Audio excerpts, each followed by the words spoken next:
नमस्कार दोस्तों, स्वागत है मेरे YouTube चैनल में। बहुत दिन बाद मुलाकात होती है और उसी लेट लतीफ़ी की मुलाकात के बीच एक बड़ा इंटरेस्टिंग टॉपिक लेकर आया हूं। और पहली बार कोशिश की है कि कुछ मेहमान भी हमारे साथ हों, कुछ साथी हों। तो हमारे साथ देखिए हमारी सीनियर एंकर आस्था जी हैं और दीपक मुखवाल जी कैमरामैन हैं। और सबसे अहम बात यह कि हम बुग्याल के बारे में आज चर्चा करेंगे। बड़ा इंटरेस्टिंग टॉपिक रहता है। अगर कॉम्पिटिटिव एग्जाम्स में जाएं तो उसके लिए बड़ा महत्वपूर्ण टॉपिक होता है। पूछा जाता है कि कौन सा बुग्याल मैं कहाँ तो पे फेल है। हो जाऊंगी। आपको मैं तो क्या फेल पता हो है जाऊंगी। बुग्याल के बारे में? मैंने बुग्गी सुना है, मीडिया में कान करते हुए भोकाल भी सुना है। हाँ। कुछ इन्हीं का मिक्सचर है क्या? नहीं, और जानती है ये एक ऐसा टॉपिक है जिसमें नंबर मिलते हैं यूपीएससी की परीक्षाओं में और स्टेट पीएससी की परीक्षाओं में। फेल। और मैं तो जो फेल। लोग ट्रैवलर्स हैं, खासतौर हाँ, जिनको हिमालय में शौक है यात्रा करने का, उनके लिए एडवेंचर का, बड़ी ट्रैकिंग का। महत्वपूर्ण चीज़ है। तो हम्म। जो बेसिक जानकारी मुझे बहुत ज़्यादा नहीं, मुझसे अगर कोई पूछेगा तो मैं भी फेल हो जाऊंगा। लेकिन बस इतनी जानकारी है कि हिमालय के ये वो क्षेत्र, मैदानी भाग हैं जो 8 से 10,000 फीट की ऊंचाई पर उमन होते हैं, जो बर्फीली पहाड़ियां हैं और जो जहाँ से हिमालय में पेड़ पौधे खत्म हो जाते हैं। तो बर्फ और पेड़ पौधे के रेंज के बीच का ये मतलब पार्ट है। आबादी के भी उस पार का ये इलाका हाँ, है। 10,000 फीट ऊपर जाएंगे वहाँ से Oh my पेड़ पौधे God। मिलने बंद हो जाएंगे, मखमली घास होती है। और वो जगह सुनकर एक्साइटिंग लग रहा है, लेकिन हाँ आम लोग मत पहुंच जाना। मेडिकल चेकअप जरूरी होगा इसके लिए। बहुत लेकिन ज़्यादा हाँ, मुझे बड़ा इंटरेस्टिंग लग रहा है कॉन्सेप्ट बुग्याल। मतलब एडवेंचर के शौकीन, हिमालय में जिनको दिलचस्पी है, नेचर लवर्स जो लोग हैं। एकदम। तो लेकिन अब देश आप बताइए डिटेल में, ये है क्या सब? अब ये डिटेल में ये मुखवाल जी बताएंगे, अच्छा, क्योंकि ये जा मुखवाल चुके जी हैं। बुग्याल बताएंगे। और इसलिए इनसे हम पूछ रहे हैं क्योंकि देखिए जो ट्रैवलर्स होते हैं वो जाते हैं वहाँ पर ठंडी के मौसम में, तो उस वक्त मखमली घास में बर्फ़ जमी होती है और वहाँ पर जाके स्कीइंग की करते हैं, घूमते हैं, चले आते हैं। लेकिन बुग्याल की असल में ज़िंदगी क्या है वो समझना बहुत ज़रूरी है, क्योंकि जो पहाड़ी लोग हैं ना, हाँ। वो जब बर्फ़ नहीं रहती तब वहाँ जाते हैं और 6-6 महीने वहाँ रहते हैं। पर क्यों 6 रहते हैं? महीने? बिल्कुल उस टॉप पर 8 से 10,000 कि ये तो फीट की कैंपिंग ऊंचाई। जैसा हो गया एक, एकदम कि 6 महीने बिल्कुल अपने आबादी से कट के एक बिल्कुल। पर्टिकुलर एरिया में, आइसोलेटेड जोन। कोई नेटवर्क आता है, मोबाइल नेटवर्क होता है वहाँ कुछ पे? नहीं, अब वो मुखवाल जी बताएंगे। लेकिन एक चीज़ और है ये कि जो लोग 1 हफ्ते के लिए जाते हैं उनके लिए तो कैंपिंग है। पर अच्छा। सोचिए जिसको 6 महीने रहना है उसके लिए तो तपस्या हो गई। मुखवाल जी ये बताइए पहले कि आप कितनी बार बुग्याल गए? मैं 3 बार बुग्याल जा चुका हूँ। बुग्याल है क्या? आप लोगों के लिए क्या मायने रखता है? बुग्याल हमारे लिए 6 महीने या 4 महीने के लिए वो एरिया है जहाँ पे हम अपने आप को अच्छा महसूस करते हैं और एक स्वर्ग सा महसूस और करते जाते हैं। क्यों हैं वहाँ पे? जाते इसलिए हैं वहाँ पे कि जो वहाँ के लोकल लोग हैं, जो 6 महीने अपने गाय भैंस, गाय और ज़्यादातर गाय, घोड़े, खच्चर और बकरियों को वहाँ पे ले जाते हैं।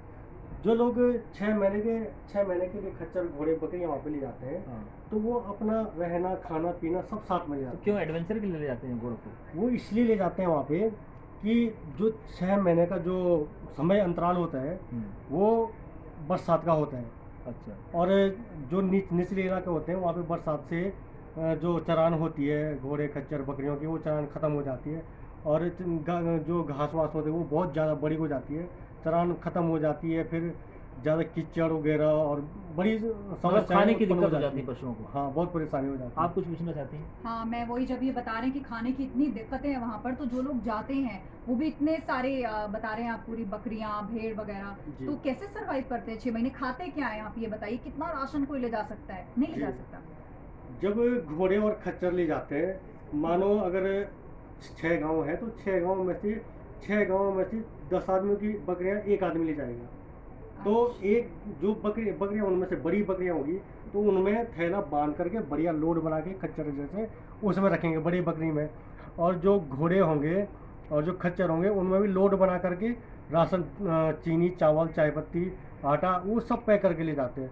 और 6 महीने वहाँ पे ऐसे गुफाएं होती है, जो गुफाएं होती है उन पे पत्थरों से चिनाई करके और घास वास लकड़ी लगा के ऐसा बनाते थे ताकि उसके अंदर बारिश ना घुस पाए। और खाना? और मतलब आजकल तो मैं आपको बताऊं, ऐसी केव्स या कॉटेजेस आप रेंट पर लेंगे, कई हजार पर डे का ऐसा एडवेंचर पड़ता है। और ये तो मुझे बता रहे 3-3 बार होकर आए। आप 1.5 साल आप आइसोलेटेड रह लिए, अगर कोई बीमार हो जाए तो? मैम उनको एक्चुअली वहाँ पे जो मौसम है उनको आदत है उस मौसम में रहने की। और अगर हम यहाँ से दिल्ली से दूर से अगर जाते हैं वहाँ पे, प्लेन से जाते हैं, तो हम वहाँ का जो माहौल है उसे सूट नहीं कर अच्छा, पाएंगे। खाना कैसे बनता है वहाँ पे? खाना वहाँ पे खाने का क्या है कि लकड़ियाँ होती है, चूल्हा लगाते हैं और लकड़ियों में ही खाना बनता है, और प्लस उसमें जो बर्तन है वो हम ले जाते हैं साथ में। जैसे आपका तवा हो गया, कढ़ाई हो गई, प्रेशर कुकर हो गया, तो ये चीज़ें साथ में जाते हैं। और बाकी वहाँ पे जो खाने का सामान है वो मीट मांस भी खाते हैं। वहाँ पे सर्दी है तो अगर कोई बकरी मर गई, खुदा ना खास्ता अगर उस ऐसे मर गई गिर के, या किसी दूसरे बकरी ने उसे मार दिया, या घोड़े खच्चर से मर गई, तो उसको भी बना के पका के वो खा लेते हैं, क्योंकि वो जो मांस है वो शरीर को हीट गर्मी पर देता है, और जो ब्लड हमारा होता है वो गर्म रहता है। अच्छा, वो जो घोड़े तो वो खच्चर सर्दी में बकरियां हैं, इनको हम्म। बांधते हैं या वो खुले रहते हैं, घूमते रहते ये हैं? खुली रहती है। और कोई ले गया तो उनको? नहीं, वहाँ पे ऐसा कुछ नहीं है, वो गिने चुने लोग होते हैं वहाँ पे।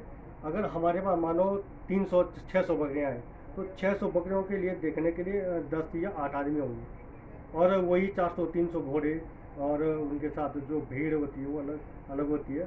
तो उनका जो खाना पीना जो रहना होता है उनके लिए भी अलग से छप्पर होता है, और उन्हें बांधने का कोई दिक्कत नहीं, वो ऑटोमेटिकली अपने अड्डे पे शाम को ईमानदारी आ बहुत जाते है हैं। यूपी में तो। हम पूरे यूपी की बात नहीं करूंगा, पर हमारे गांव के आसपास घटनाएं होती, खूंटे में भैंस उठा ले जाते हैं। और एक बार तो एक बड़े नेता की भैंस को ढूंढने के लिए पुलिस को भी लगना पुलिस पड़ा लगी था थी। यूपी में। ये बताइए कि महिलाएं जा सकती हैं क्या? मैम, महिलाएं तो नहीं जा सकती हैं वहाँ पे। अगर हो सके तो कोई बूढ़ी महिला है, यानी कि 50 और 60 के आसपास, तो वो अगर उनके लिए कोई उनके साथ जिम्मेदार मर्द है, वो अपनी रिस्पॉन्सिबिलिटी में उनको ले जाएगा, जो उनके लिए खाना पीना वगैरह बना। वैसे तो ऐसा हमने तो कम ही देखा है, क्योंकि 3 बार मैं भी गया हूँ, बेटी बुग्याल गया हूँ मैं, और आपका रत्ता कोना, रिमखिम, और आपका हर्सिल से लेकर आगे नीलोंग पोर्ट तक, यहाँ तक मैं गया हूँ, और यहाँ के बुग्यालों मैंने देखा है अक्सर। तो यहाँ पे जो लेडीज है वो नहीं ले जाते हैं। बिल्कुल, तो देखिए ये चुनौतियां हैं, और ये जो कहानी, इसकी कहानी अब दूसरे पार्ट में सुनेंगे।